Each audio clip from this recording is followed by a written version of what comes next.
Hi friends, ಎಲ್ಲರಿಗೂ ಉದ್ಯೋಗ ವಾರ್ತೆ ಕಾರ್ಯಕ್ರಮಕ್ಕೆ ಸ್ವಾಗತ ಸುಸ್ವಾಗತ. ಸೊ ನೋಡ್ರಿ, ಇವತ್ತಿನ ಒಂದು ಉದ್ಯೋಗ ವಾರ್ತೆದಲ್ಲಿ ನಾವು ಏನ್ ಡಿಸ್ಕಸ್ ಮಾಡ್ತಿದ್ವಿ ಅಂದ್ರೆ ಸ್ಟಾಫ್ ಸೆಲೆಕ್ಷನ್ ಕಮಿಷನ್ ಇಂದ ಹೊಸ ನೋಟಿಫಿಕೇಶನ್ ಬಂದಿದೆ, ಅದ್ರ ಬಗ್ಗೆ ನಾವು ಡಿಸ್ಕಷನ್ ಮಾಡ್ತಾ ಇದ್ದೀವಿ. ಸೊ ನೋಡ್ರಿ, ಇದನ್ನ 22/8/2023 ಅಪ್ಲೋಡ್ ಮಾಡಿದ್ದಾರೆ. ಸೊ ನೋಟಿಸ್ ಇರೋದೇನಪ್ಪ ಅಂದ್ರೆ junior Hindi translator and senior Hindi translator examination 2023 ಏನ್ ಮಾಡಿದ್ದಾರೆ ಅಂದ್ರೆ ನೇಮಕಾತಿಯನ್ನ ಕರೆದಿದ್ದಾರೆ. ಆನ್ಲೈನ್ ಅಪ್ಲಿಕೇಶನ್ 22/8/2023 ಸ್ಟಾರ್ಟ್ ಆಗುತ್ತೆ, 12/9/2023 ಎಂಡ್ ಆಗುತ್ತೆ. ಅದೇ ತರ ನೋಡ್ರಿ, ಫೀಸ್ ತುಂಬಕ್ಕೂ ಕೂಡ ನಿಮ್ಗೆ ಏನಪ್ಪಾ ಅಂದ್ರೆ ಅಪ್ಲಿಕೇಶನ್ ಫೀಸ್ ತುಂಬೋದಕ್ಕೂ ಸಮಯ ಇರೋದು 22/8/2023 ಇಂದ 12/9/2023. ನಿಮ್ಮ ಅಪ್ಲಿಕೇಶನ್ ಅಲ್ಲಿ ಏನಾದ್ರೂ ಮಿಸ್ಟೇಕ್ಸ್ ಇದ್ರೆ ಆ ಮಿಸ್ಟೇಕ್ಸ್ ಅನ್ನ ಕರೆಕ್ಷನ್ ಮಾಡ್ಕೊಳ್ಳಿರುವಂತಹ ಸಮಯಾವಕಾಶ 13/9/2023 ಇಂದ 14/9/2023.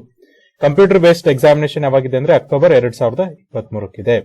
ಸೊ ಹಾಗಾದ್ರೆ ಇರುವಂತಹ ಹುದ್ದೆಗಳು ಯಾವ್ದಪ್ಪ ಅಂದ್ರೆ ಜೂನಿಯರ್ ಟ್ರಾನ್ಸ್ಲೇಷನ್ ಆಫೀಸರ್ JTO ಇನ್ central secretariat official language service level 6 ಹುದ್ದೆ ಇರುತ್ತೆ. ಇಲ್ಲಿ ನೋಡ್ರಿ 35,400 ರೂಪಾಯಿಂದ ನಿಮಗೆ 1,12,400 ವರೆಗೂ ಸ್ಯಾಲರಿನ ಕೊಡ್ತಾರೆ. Junior translation officer in arm forces head quarters, ಇಲ್ಲಿ ಕೂಡ ನಿಮಗೆ ಪ್ರತಿ ತಿಂಗಳು 35,400 ರೂಪಾಯಿಂದ 1,12,400 ವರೆಗೂ ಸ್ಯಾಲರಿನ ಕೊಡ್ತಾರೆ. Junior Hindi translator, junior translation officer, junior translation in various central government ministries department organisation, ಇದು ಕೂಡ ಲೆವೆಲ್ 6 ಪೇ ಸ್ಕೇಲ್ ಅಲ್ಲಿ ಇರುತ್ತೆ. ಇಲ್ಲಿ ನಿಮಗೆ ಪ್ರತಿ ತಿಂಗಳು 35,400 ರೂಪಾಯಿಂದ 1,12,400 ವರೆಗೂ ಸ್ಯಾಲರೀಸ್ ಅನ್ನ ಕೊಡ್ತಾರೆ. ಇದಾದ್ಮೇಲೆ ನೋಡ್ರಿ, ನೆಕ್ಸ್ಟ್ ಇರುವಂತಹ ಹುದ್ದೆ ಯಾವ್ದಪ್ಪ ಅಂದ್ರೆ senior Hindi translator in various central government ministers department and organisation, ಇಲ್ಲಿ ಪ್ರತಿ ತಿಂಗಳು ನಿಮಗೆ 44,900 ರೂಪಾಯಿಂದ 1,42,400 ವರೆಗೂ ಸ್ಯಾಲರೀಸ್ ಅನ್ನ ಕೊಡ್ತಾ ಹೋಗ್ತಾರೆ. ಸೊ ನೋಡ್ರಿ, ಇಲ್ಲಿ ಯಾವ್ಯಾವ ಮಿನಿಸ್ಟರ್ ಎಷ್ಟೆಷ್ಟು ಹುದ್ದೆಗಳಿದೆ ಅಂತ ಹೇಳಿದ್ದಾರೆ. ಸೊ ಒಂದ್ಸರಿ ಅದನ್ನ ಚೆಕ್ ಮಾಡ್ಕೊಂಡ್ಬಿಡ್ರಿ. ಒಟ್ಟು 307 ಹುದ್ದೆಗಳಿಗೆ ಇವ್ರು ಏನ್ ಮಾಡಿದಾರೆ ಅಂದ್ರೆ ನಿಮ್ಗೆ ನೇಮಕಾತಿನ ಅಥವಾ ಅಧಿಸೂಚನೆಯನ್ನ ಹೊರಡಿಸಿದ್ದಾರೆ. ಸೊ ನೋಡ್ರಿ, ಯಾವ್ಯಾವ್ದಂತ ನೀವು ಒಂದ್ಸರಿ ಅದನ್ನ ನೋಡ್ಕೊಂಡ್ಬಿಡ್ರಿ. ಸೊ ಇದಾದ್ಮೇಲೆ ನೋಡ್ರಿ, ನೆಕ್ಸ್ಟ್ ಏನ್ ಡಿಸ್ಕಷನ್ ಮಾಡ್ತಾ ಹೋಗೋಣ ಅಂದ್ರೆ ಏಜ್ ಲಿಮಿಟ್ ಅನ್ನ ನೋಡ್ತಾ ಹೋಗೋಣ. ವಯೋಮಿತಿ ನೋಡೋದಾದ್ರೆ 18ರಿಂದ 30 ವರ್ಷ. ಇಲ್ಲಿ ನೋಡ್ರಿ, ನಿಮ್ಮ ಡೇಟ್ ಆಫ್ ಬರ್ತ್ ಏನಪ್ಪಾ ಅಂದ್ರೆ 1/8/2023 ಪ್ರಕಾರ ನಿಮ್ಮ ಡೇಟ್ ಆಫ್ ಬರ್ತ್ ಏನಿರ್ಬೇಕಂದ್ರೆ 18ರಿಂದ 30 ವರ್ಷದ ಒಳಗಡೆ ಇರಬೇಕು. ಅಂದ್ರೆ ಯಾರೆಲ್ಲ ಜನ್ಮ ದಿನಾಂಕ 2/8/1993 ನಂತರ 1/8/2005 ಒಳಗಿರ್ತಾರಲ್ಲ ಅವ್ರು ಇಲ್ಲಿ ಎಲಿಜಿಬಲ್ ಆಗ್ತಾರೆ. ಜೊತೆಗೆ ನೋಡ್ರಿ, ಕೆಲವೊಂದಿಷ್ಟು ಕೆಟಗರಿಗೆ ಏನಪ್ಪಾ ಅಂದ್ರೆ ವಯೋಮಿತಿ ಸಡಲಿಕೆಯನ್ನ ಕೊಟ್ಟಿದ್ದಾರೆ. ಇನ್ ಕೇಸ್ ನೀವೇನಾದ್ರೂ SC/ST ಕೆಟಗರಿಗೆ ಸೇರಿದ್ರೆ 5 ವರ್ಷ ವಯೋಮಿತಿ ಸಡಲಿಕೆ, OBC ಕೆಟಗರಿಗೆ ಸೇರಿದ್ರೆ 3 ವರ್ಷ ವಯೋಮಿತಿ ಸಡಲಿಕೆ, ವಿಕಲಚೇತನರಾಗಿದ್ರೆ 10 ವರ್ಷ ವಯೋಮಿತಿ ಸಡಲಿಕೆ. ಅದೇ ನೋಡ್ರಿ, ಮಾಜಿ ಸೈನಿಕರಾಗಿದ್ರೆ ನಿಮಗೆ 3 ವರ್ಷ ವಯೋಮಿತಿ ಸಡಲಿಕೆಯನ್ನ ಕೊಡ್ತಾರೆ.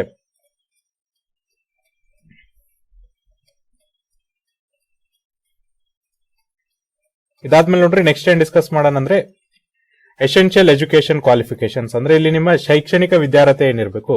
For post code A to C, junior translation, junior Hindi translator, junior translation officer, junior translation in various central government organisation.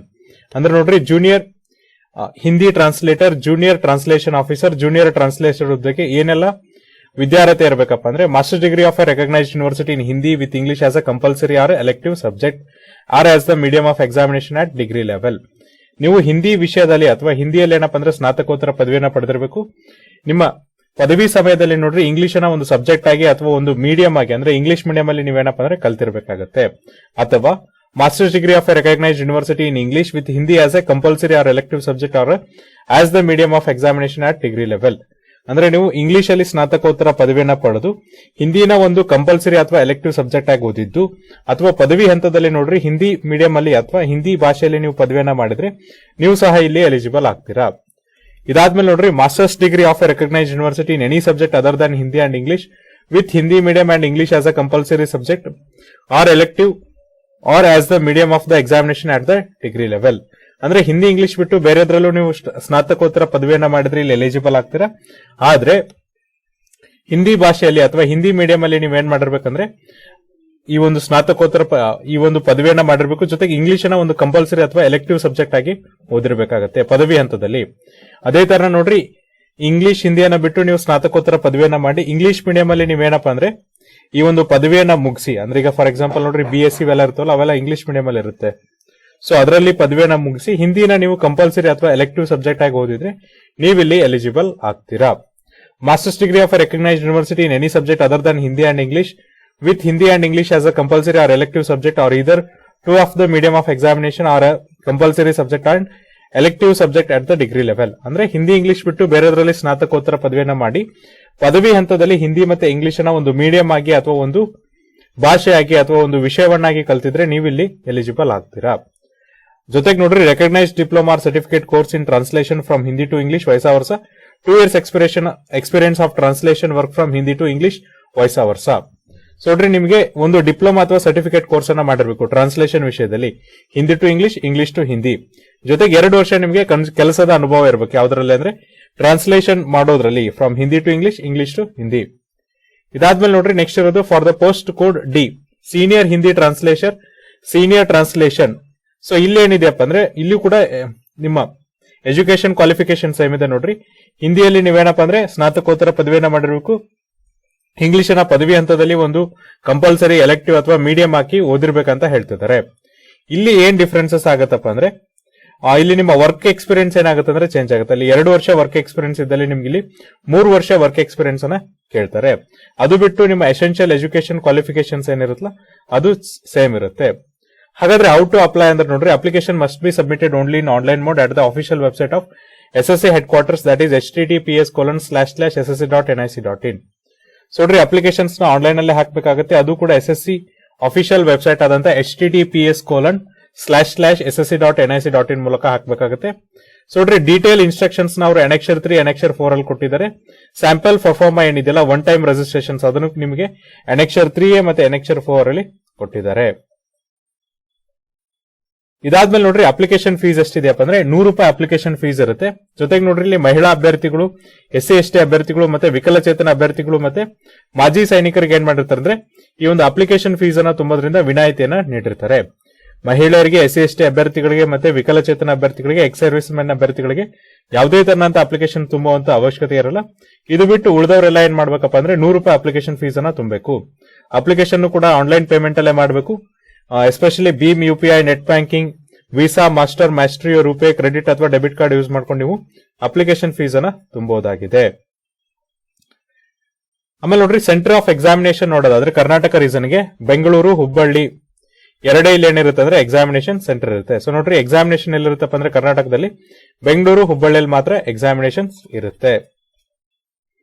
So scheme of examination ನೋಡ್ರಿ, ಎಕ್ಸಾಮಿನೇಷನ್ ಯಾವ ತರನಾಗಿರುತ್ತೆ ಅಂದ್ರೆ the examination will consist of 2 papers, details of this as follows. So ನೋಡ್ರಿ part 1 ನಲ್ಲಿ ಏನಿರುತ್ತೆ ಅಂದ್ರೆ objective type test ಇರುತ್ತೆ. ಇದು computer based examination ಇರುತ್ತೆ.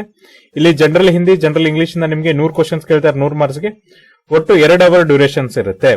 ಪೇಪರ್ 2 ಡಿಸ್ಕ್ರಿಪ್ಟಿವ್ ಇರುತ್ತೆ. ಇಲ್ಲಿ ನಿಮ್ಗೆ ಏನ್ ಮಾಡ್ತಾರೆ ಅಂದ್ರೆ ಟ್ರಾನ್ಸ್ಲೇಷನ್ ಮತ್ತೆ SML ಕ್ವಶನ್ಸ್ ಅನ್ನ ಕೇಳ್ತಾರೆ. 200 ಮಾರ್ಕ್ಸ್ಗೆ ಈ ಕ್ವಶನ್ ಪೇಪರ್ ಅನ್ನ ಸೆಟ್ ಮಾಡಿರ್ತಾರೆ. 2 hour ಡ್ಯೂರೇಷನ್ಸ್ ಇರುತ್ತೆ. ಪೇಪರ್ 1 ನಲ್ಲಿ ನಿಮಗೆ ಆಬ್ಜೆಕ್ಟಿವ್ ಟೈಪ್ ಕ್ವಶನ್ಸ್ ಮಾತ್ರ ಇರುತ್ತೆ. ಜೊತೆಗೆ ನೋಡ್ರಿ ಇಲ್ಲಿ ಪೆನಾಲ್ಟಿ ಕೂಡ ಇರುತ್ತೆ. ಪ್ರತಿ ತಪ್ಪು ಉತ್ತರ ಕೊಟ್ರೆ ನಿಮಗೆ 0.25 ಮಾರ್ಕ್ಸ್ ಅನ್ನ ಕಟ್ ಮಾಡ್ತಾ ಹೋಗ್ತಾರೆ. ಹಾಗಾಗಿ ನೋಡ್ರಿ ಅಭ್ಯರ್ಥಿಗಳು ಉತ್ತರವನ್ನ ಕೊಡಬೇಕಾದ್ರೆ ಏನ್ ಮಾಡ್ಬೇಕಪ್ಪ ಅಂದ್ರೆ ಲಕ್ಷ್ಯದಲ್ಲಿ ಇಟ್ಕೊಂಡು ಉತ್ತರವನ್ನ ಕೊಡಬೇಕಾಗತ್ತೆ. ಇದಾದ್ಮೇಲೆ ಡಿಸ್ಕ್ರಿಪ್ಟಿವ್ ಅಲ್ಲಿ ಏನಂದ್ರೆ ಟ್ರಾನ್ಸ್ಲೇಷನ್ ಮತ್ತೆ SML ನಿಮಗೆ 200 ಅಂಕಗಳಿಗೆ ಕ್ವಶನ್ಸ್ ಅನ್ನ ಕೇಳ್ತಾರೆ. ಅದ್ರ ಮೇಲೆ ನೀವು ಟ್ರಾನ್ಸ್ಲೇಷನ್ ಮೇಲೆ ಮತ್ತೆ SML ಆನ್ಸರ್ ಅನ್ನ ಬರೀಬೇಕಾಗತ್ತೆ. ಆಮೇಲೆ ನೋಡ್ರಿ paper 1 computer based examination, paper 2 translation and essay, indicated syllabuses ಅನ್ನ ಕೊಟ್ಟಿದ್ದಾರೆ. ಅದನ್ನು ಸಹ ಒಂದ್ಸರಿ ನೋಡ್ಕೋರಿ. ಸೊ ಇಲ್ಲಿ ಆಲ್ರೆಡಿ ಹೇಳ್ಬಿಟ್ಟಿದ್ದಾರೆ ನೋಡ್ರಿ, the questions will be designed to test the candidates understanding of the languages and literature, correct use of words and phrases and idioms and ability to write the languages correctly, precisely and effectively. The questions will be at the degree level. ಅಂದ್ರೆ degree ಪದವಿ ಹಂತದೊಳಗೆ ನಿಮ್ಗೆ ಏನ್ questions ಇರುತ್ತಲ್ಲ ಅದೇ ಹಂತದಲ್ಲಿ ಏನಪ್ಪ ಅಂದ್ರೆ ಒಬ್ಬ ವ್ಯಕ್ತಿಗೆ ಭಾಷೆ ಮೇಲೆ ಮತ್ತೆ ಅಲ್ಲಿರುವಂತ ಲಿಟರೇಚರ್ ಅದ್ರ ಮೇಲೆ ಎಷ್ಟು ಹಿಡಿತಾ ಇದೆ. ಕನ್ನಡ ಭಾಷಾ ಒಂದು ಲಿಟರೇಚರ್ ಅನ್ನ ತೆಗೆದುಕೊಂಡ್ರೆ, ಈಗ ನೋಡ್ರಿ ಕನ್ನಡ ಸಾಹಿತ್ಯನ ತೆಗೆದುಕೊಂಡ್ರೆ ಆ ತರದ ಸಾಹಿತ್ಯದ ಮೇಲೆ, ಸೊ ಹಿಂದಿ ಮತ್ತೆ ಇಂಗ್ಲಿಷ್ ಸಾಹಿತ್ಯದ ಮೇಲೆ ಎಷ್ಟು ಹಿಡಿತಾ ಇದೆ, ಆಮೇಲೆ ಯಾವ ತರನಾಗಿ ನೀವು ವರ್ಡ್ಸ್ ಅನ್ನ, ಫ್ರೇಸಸ್ ಅನ್ನ ಮತ್ತೆ ಐಡ್ಲೂಮ್ಸ್ ಅನ್ನ ಯೂಸ್ ಮಾಡ್ತೀರಾ ಅನ್ನೋದನ್ನ ಟೆಸ್ಟ್ ಮಾಡ್ತಾರೆ. ಪೇಪರ್ 2 ಅಲ್ಲಿ ನೋಡ್ರಿ 2 ಪ್ಯಾಸೇಜಸ್ ಇರುತ್ತೆ ಮತ್ತೆ ಅದನ್ನ ಟ್ರಾನ್ಸ್ಲೇಷನ್ ಇಟ್ಟಿರ್ತಾರೆ. ಒಂದು ಪ್ಯಾಸೇಜ್ ಅನ್ನ ಹಿಂದಿಯಿಂದ ಇಂಗ್ಲಿಷ್ಗೆ, ಇನ್ನೊಂದು ಪ್ಯಾಸೇಜ್ ಅನ್ನ ನೀವು ಇಂಗ್ಲಿಷ್ ಟು ಹಿಂದಿಯನ್ನ ಟ್ರಾನ್ಸ್ಲೇಷನ್ ಮಾಡಬೇಕು. ಇದಾದ್ಮೇಲೆ ನೋಡ್ರಿ ಒಂದು ಎಸ್ಸೆ ಇರುತ್ತೆ, ಅದನ್ನ ಹಿಂದಿ ಮತ್ತೆ ಇಂಗ್ಲಿಷ್ ಎರಡರಲ್ಲೂ ನೀವು ಒಂದೊಂದು ಎಸ್ಸೆನ ಬರೀಬೇಕಾಗತ್ತೆ. ಸೊ ಇದು ಏನಪ್ಪಾ ಅಂದ್ರೆ SSC ಇಂದ ಬಂದಿರುವಂತಹ ಹೊಸ ಹುದ್ದೆ ಬಗ್ಗೆ ಇರುವಂತಹ ಮಾಹಿತಿ. ಇನ್ ಕೇಸ್ ನಿಮ್ಗೆ ಇದ್ರಲ್ಲಿ ಏನಾದ್ರೂ ಡೌಟ್ ಇದ್ರೆ ನಾವು ನಮ್ಮ ಡಿಸ್ಕ್ರಿಪ್ಷನ್ ಬಾಕ್ಸ್ ಅಲ್ಲಿ ಅಫಿಷಿಯಲ್ PDF ಲಿಂಕ್ ಅನ್ನ ಕೊಡ್ತೀವಿ. ಆ ಲಿಂಕ್ ಅನ್ನ ಕ್ಲಿಕ್ ಮಾಡಿದ್ರೆ ನಿಮ್ಗೆ ಎಂಟೈರ್ PDF ನೋಡಾಗುತ್ತೆ. ಅಲ್ಲಿ ನಿಮ್ಮ ಡೌಟ್ಸ್ ಅನ್ನ ಸಾಲ್ವ್ ಮಾಡಬಹುದು. ನಾಳೆ ಮತ್ತೊಂದು ರಿಕ್ರೂಟ್ಮೆಂಟ್ ಬಗ್ಗೆ ಡಿಸ್ಕಷನ್ ಮಾಡೋಣ. ಅಲ್ಲಿವರೆಗೂ ನೋಡ್ತಾ ಇರಿ ಉದ್ಯೋಗ ವಾರ್ತೆ ಕಾರ್ಯಕ್ರಮ. Thank you.